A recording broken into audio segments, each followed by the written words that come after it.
आप देख रहे हैं बोल न्यूज़ और मैं हूं सादिया सैमसन और इस वक्त हम हाजिर हैं ख़ास तौर पर अगले हफ्ते जो बजट पेश किया जाना है उसकी खुसूसी ट्रांसमिशन के साथ।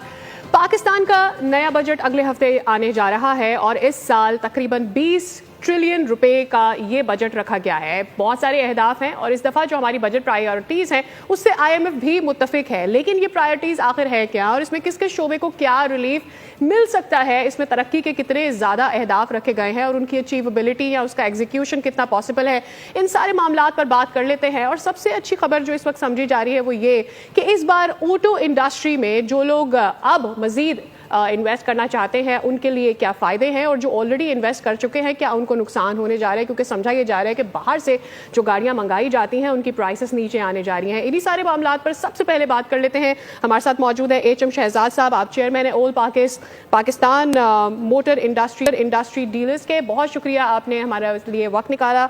अस्सलाम वालेकुम शहजाद साहब, ये बताइएगा कि ये जो हम बात कर रहे हैं इस दफ़ा हर कोई एवरी एस्पेक्ट से ये बात की जा रही है कि ऑटो इंडस्ट्री के अंदर एक नया चेंज आ रहा है, इसमें प्राइसेस नीचे जाएंगी, लेकिन एक मेरा कंसर्न ये है कि जो ऑलरेडी लोग इसमें इन्वेस्ट कर चुके हैं या इस पर इन्वेस्टमेंट करते हैं, जो बाहर से लोग गाड़ियां मंगवाते हैं, क्या उनको नुकसान होने जा रहा है? ये जो बात की जा रही है हुकूमत की जानिब से, कितना बड़ा चेंज लेकर आने वाले ऑटो इंडस्ट्री के लिए?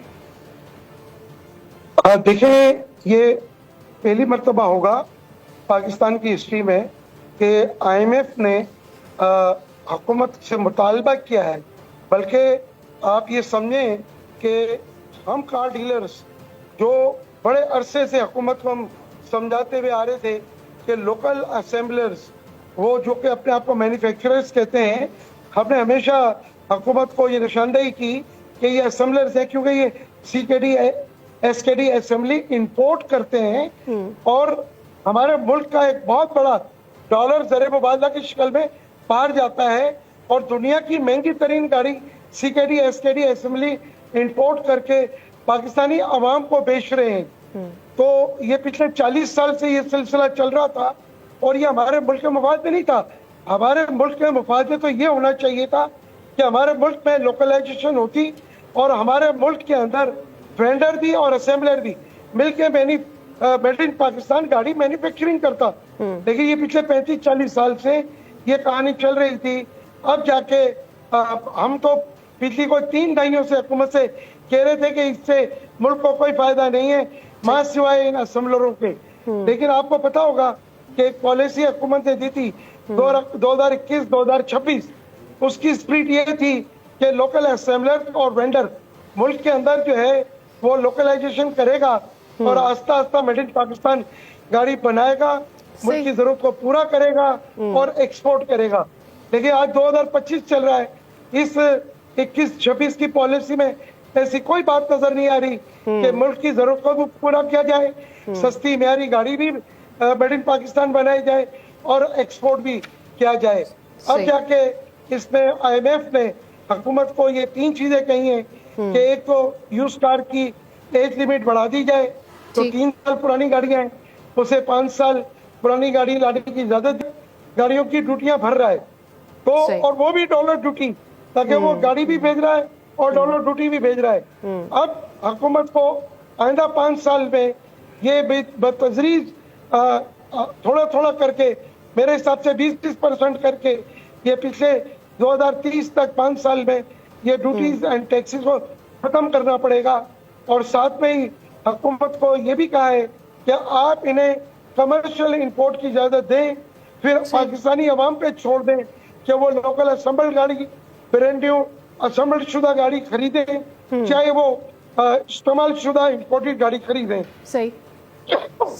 अच्छा, मुझे ये बताइएगा कि जब हम ये कहते हैं कि वो सारे इन्वेस्टर्स जो ऑलरेडी इन्वेस्ट कर चुके हैं ऑटो इंडस्ट्री में, ऑटो इंपोर्ट्स के अंदर, और उसमें उनको क्या नुकसान होने जा रहा है, उसमें क्या उनको फ़ायदा होने जा रहा है, तो ये बताइएगा कि इससे हुकूमत क्या अचीव कर पाएगी फिर, या वो इन्वेस्टर्स जो ऑलरेडी इन्वेस्टमेंट्स कर चुके हैं वो क्या अचीव कर पाएंगे?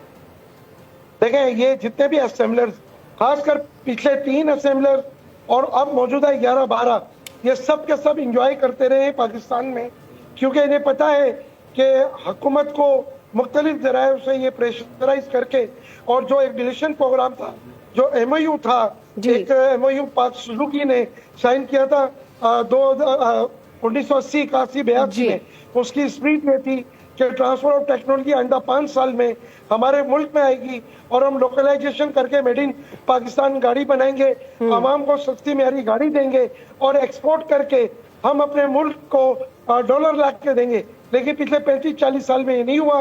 अच्छा, इन्हीं की देखा देखी जो जितने नए असेंबलर्स आए हैं वो भी यही हरकत करते रहे और उन्होंने भी कोई लोकलाइजेशन पे तवज्जो नहीं दी, मेड इन पाकिस्तान गाड़ी के ऊपर तवज्जो नहीं दी, न ही एक्सपोर्ट के ऊपर तवज्जो दी। तो आपने कहा कि जी इनको क्या नुकसान होगा, तो पिछले 40 साल से तो एंजॉय कर रहे हैं। सही। पहले गाड़ी की कीमत ले लेते हैं, उसके बाद गाड़ी सीकेडी एफकेडी असेंबली इंपोर्ट करते हैं, फिर आवाम को 6 महीने 8 महीने बाद गाड़ी देते हैं और ये सारा पैसा बैंकों में रख के बैंकों से इंटरेस्ट भी खाते हैं। सही। तो हुकूमत का ये फैसला इस दफा जो इस वक्त टैरिफ इन्होंने नेशनल टैरिफ ने जो इनसे टैरिफ की बात की है वो भी इनको पसंद नहीं है। कल के ही एक बड़े अखबार के अंदर इन्होंने एक बहुत बड़ा इश्तिहार दिया है और कुछ एक टीवी पे पेड प्रोग्राम किया है और हुकूमत को प्रेशराइज करने की कोशिश की है कि हुकूमत जो कुछ कर रही है वो गलत कर रही है, जबकि हुकूमत जो है वो बिल्कुल सही कर रही है। और हुकूमत आज 35-40 साल बाद इनसे इत्तेसाब कर रही है कि भाई जवाब दें कि पाकिस्तानी अवाम को मेड इन पाकिस्तान गाड़ी कैसे मिलेगी, लोकलाइजेशन कैसे होगा, सस्ती न्यारी गाड़ी कैसे मिलेगी और हुकूमत को रेवेन्यू कैसे मिलेगा। सही। ठीक तो है। अब ये हुकूमत का जो ये इकदाम है कि वो अब पुरानी गाड़ियों की एक लिमिट भी बढ़ा रहे हैं, बदतजरीज वो ड्यूटीज भी कम कर रहे हैं। हमारी और, मकामी मैन्युफैक्चरिंग के लिए हमारी मकामी मैन्युफैक्चरिंग के लिए हुकूमत ने जो अपने अहदाफ गुज़श्ता 6 सालों में या इस हुकूमत ने गुज़श्ता 2 सालों में बनाए थे, क्या वो अहदाफ हम हासिल कर पाए हैं? बिल्कुल भी नहीं कर पाए। खासकर मैं ऑटो सेक्टर की बात करूंगा क्योंकि मैं आपको देखिए मैं समझाने की कोशिश कर रहा हूँ, हमारे मुल्क में मैन्युफैक्चरिंग नहीं है, लोकलाइजेशन नहीं है, ना हम अपने मुल्क की आवाम को सस्ती न्यारी गाड़ी दे पा रहे हैं, सही। ना हम मुल्क तो को फिर क्या कहीं से शहजाद साहब मुझे ये बताइएगा कि पिछले 2 सालों में क्या इस हुकूमत ने उस पर कोई अगर एग्जीक्यूशन नहीं हुआ है तो कम से कम कोई पॉलिसी लाइन आप लोगों तक सामने आई है आज तक कि क्या किस तरीके से अपनी मकामी जो मैन्युफैक्चरिंग है उस तरफ एटलीस्ट जाया जा सकता है? देखिए मैंने आपको कहा कि 2021-2026 की पॉलिसी इस मुल्क के मुफाद में थी, इन लोकल असेंबलरों के मुफाद में थी, लेकिन इन लोकल असेंबलरों के मुंह खून लग चुका है। वो असेंबल करके बड़े बड़े प्रॉफिट खाना चाहते हैं, वो मैन्युफैक्चरिंग लोकलाइजेशन नहीं करना चाहते, अवाम को भी लूटते रहे और हुकूमत को चूना लगाते रहे। जो हुकूमत को रेवेन्यू इनसे चाहिए था वो ये नहीं दे पा रहे थे। और ये गाड़ी देखिए मैं आपको बताऊं, जो ये रेवेन्यू देते हैं ना ये खुद नहीं देते, ये तो आप और हम जो गाड़ी खरीदते हैं उस पर ये टैक्सेस हुकूमत कोई लेकर दे देते हैं, आवाम से लेकर दे देते हैं। तो हमारे मुल्क की ना जरूरत पूरी कर रहे हैं, ना हमारे मुल्क की हुकूमत का रेवेन्यू वो पूरा कर पा रहे हैं। और सबसे बढ़ के आज तक जो 2021-26 की जो पॉलिसी के अंदर इनको मुख्तलिफ जो इनको फायदा देने की कोशिश की गई उस पर भी इन्होंने अमल नहीं किया। तो आपको क्या लगता है कि एटलीस्ट इस डिसीजन के बाद अपनी जो एक्सपोर्ट्स है या पुरानी गाड़ियों की जो इंपोर्ट है उसको जब हम बढ़ाएंगे या उसके जो प्राइस है उसको नीचे लेकर आएंगे, एक स्टेप हमने अहेड लिया है, आपको लगता है अगर एक तरफ हम असेंबलर को यहाँ पर ये नाखुश कर सकते हैं, अगला स्टेप हम यहाँ की लोकल मैन्युफैक्चरिंग बढ़ा के भी कर सकते हैं, एटलीस्ट हम उस तरफ जा सकते हैं? कोई आपको डायरेक्शन नजर आ रही है या नहीं? देखें अभी तक तो ये जितने असेंबलर्स हैं ना, ये असेंबलर हैं, इनका वेंडर भी बस अल्लाह ताला रहम करे। हमारा मुल्क बहुत अच्छा है, अगर ये ऑटो इंडस्ट्री हो ना तो हमारा मुल्क जन्नत है, जन्नत से कम नहीं है। इस वक्त हमारे मुल्क की जरूरत इतने बुरे हालात में भी 10 लाख गाड़ियों की हमारी जरूरत है। अगर हम अपने मुल्क में लोकलाइजेशन करके मेड इन पाकिस्तान गाड़ी सस्ती म्यारी अच्छी गाड़ी बनाए तो हमारे मुल्क के अंदर तो ये करने के लिए तैयार नहीं है। अच्छा, अब आपने कहा कि जी अगर इंपोर्ट के अंदर हुकूमत को टैक्सेस, देखिए इस साल जो 24-25 जो ये साल हुकूमत को जो है वो 30,000 गाड़ियां टीआर पैकेज गिफ्ट के तहत आई और डॉलर ड्यूटी मिली है उसमें, तो एक मिसाल के तौर पे कोई 30-35 अरब रुपए मिले होंगे। लेकिन अब जो ये पॉलिसी हुकूमत करने जा रही है इसमें हुकूमत को मेरे हिसाब से कोई 150 अरब का रेवेन्यू मिलेगा, क्योंकि ये गाड़ियां जो है अब वो 30-35 हजार नहीं आएंगी, वो 80,000 से लेके 1 लाख गाड़ियां आएंगी और उसमें 90% बल्कि 95% छोटी गाड़ियां हैं।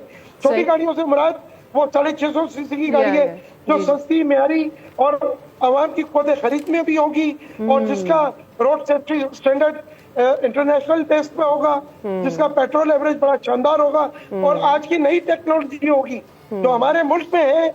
इस वक्त हमारे मुल्क की जो भी गाड़ियां असम्बल्ड हो रही हैं वो सब आप समझ पुरानी लें टेक्नोलॉजी। कि स्टैंडर्ड बन रहा है। जी, और ओवर प्राइस भी हैं। एक तो वो ओवर प्राइस्ड है, दूसरा वो ये कि वो पुरानी टेक्नोलॉजी के साथ आ रही हैं क्योंकि वो यहाँ पर असेंबल हो रही हैं। बहुत शुक्रिया HM शहजाद साहब, आपने वक्त निकाला उसी ट्रांसमिशन के लिए। अगले हफ्ते बजट आना है, उस वक्त तक तमाम तर जो डिटेल्स हैं और तमाम तर अपडेट्स हैं वो आपके साथ शेयर की जाती रहेंगी। मुझे दीजिए इजाज़त, अल्लाह हाफ़िज़।